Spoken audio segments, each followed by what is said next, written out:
পরিচ্ছন্ন এবং দূষণমুক্ত শহর হিসেবে ইতিমধ্যেই এশিয়ার মধ্যে দ্বিতীয় স্থান অধিকার করে যে শহরটি বসে আছে, হ্যাঁ, রাজশাহী শহর। আমি আজকে আপনাদের কাছে রাজশাহী সিটির একটি ভিডিও নিয়ে হাজির হয়েছি। আশা করছি ভালো লাগবে। আসসালামু আলাইকুম, কেমন আছেন সবাই? আল্লাহর রহমতে নিশ্চয়ই ভালো আছেন। আমি আজকে এই যে দেখেন রাজশাহী সেনানিবাস, এই মোড়টা, এখান থেকে ভিডিওটি শুরু করেছি। আপনারা দেখতেই পাচ্ছেন অসম্ভব সুন্দর একটি সৌন্দর্যবর্ধন রাস্তা। কি বলেন, সৌন্দর্য বৃদ্ধিতে যার জুড়ি নেই, তাই না? তো শুধু সৌন্দর্যই নয়, বরং এটা পরিবেশ রক্ষার্থেও অনেক বেশি কাজে এসেছে। আমরা শুধু হয়তো ফুল গাছ সৌন্দর্যের জন্য বলছি না, মোটেই না।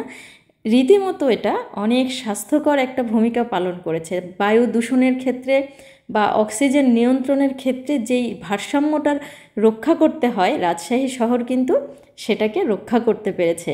তার জন্য তো অবশ্যই খায়রুজ্জামান লিটনকে অবশ্যই সাধুবাদ জানাতে হয়। তিনি যা পরিকল্পনা করেছেন এবং তার বাস্তবায়ন করেছেন তা আমরা স্বচক্ষে দেখতেই পাচ্ছি, এবং জাতিসংঘের যেই ঘোষণা দ্বিতীয় স্থান অধিকার করেছে তাতেও তো আমরা নিশ্চিত হতে পেরেছি।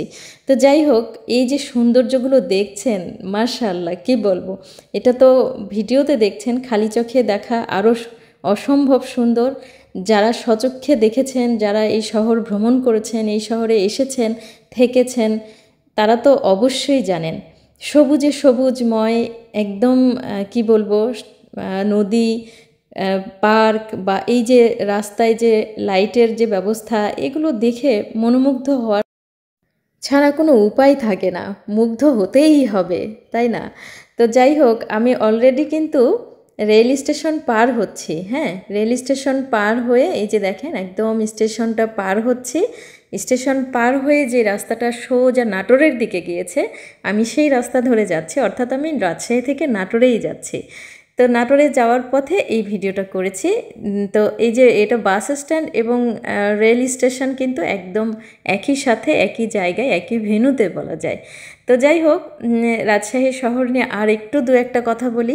নগর পরিকল্পনায় যে যে কাজগুলো করা হয়েছিল তার মধ্যে উল্লেখযোগ্য একটি কাজের একটা জরিপ আমি একটু বলি। সেটা হলো, নগরীকে পরিচ্ছন্ন রাখতে প্রতিদিন দৈনিক মজুরির ভিত্তিতে 1372 জন শ্রমিক কাজ করেছেন, আর এটা এখনও করে যাচ্ছেন। বিকেল থেকে গভীর রাত পর্যন্ত প্রতিটি বাসা, বাড়ি, ব্যবসা প্রতিষ্ঠান এবং যত কলকারখানা আছে সব জায়গার বজ্র সংগ্রহ করা হয়।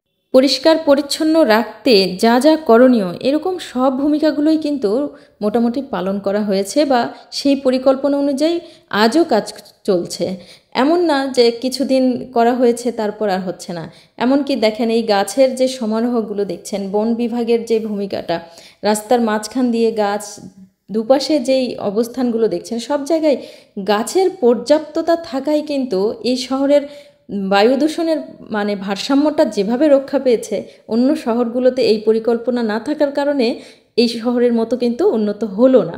এই শহরের যেই ব্যাপারটা হয়েছে, এশিয়ার মধ্যে দেখেন সিঙ্গাপুর হচ্ছে বা এশিয়ার মধ্যে প্রথম পরিচ্ছন্ন শহর, দ্বিতীয় স্থানেই আছে এরকম আমাদের রাজশাহী, এরকম 5টা শহরের মধ্যে দেখেন দ্বিতীয় স্থানে আছে।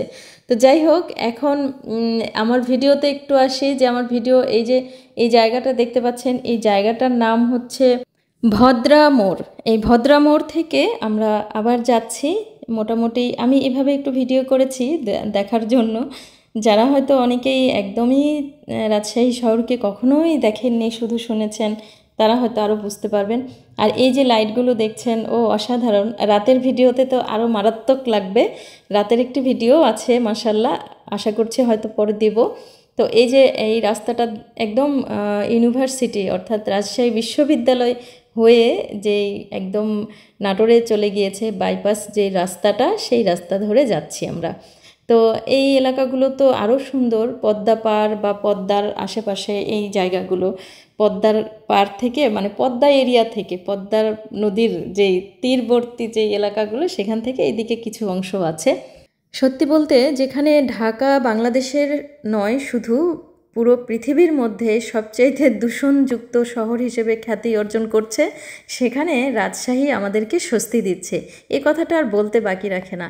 তো এইভাবে আসলে রাজশাহীর যে সৌন্দর্য আর স্বাস্থ্যকর যে অবস্থানটা, এটা তো আর কারো না জানা নয়, সারা বিশ্বব্যাপী এখন জানা। এছাড়াও রাজশাহীকে শিক্ষানগরী হিসেবেও বলা হয় এবং সুপরিচিত বাংলাদেশে এবং সারা বিশ্বে।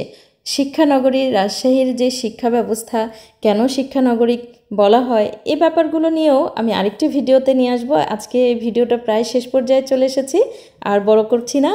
আশা করছি সবাই ভালো থাকবেন, আল্লাহ সবাইকে ভালো রাখুন, এই শুভকামনা আজকের মতো বিদায় নিচ্ছি। আল্লাহ হাফেজ।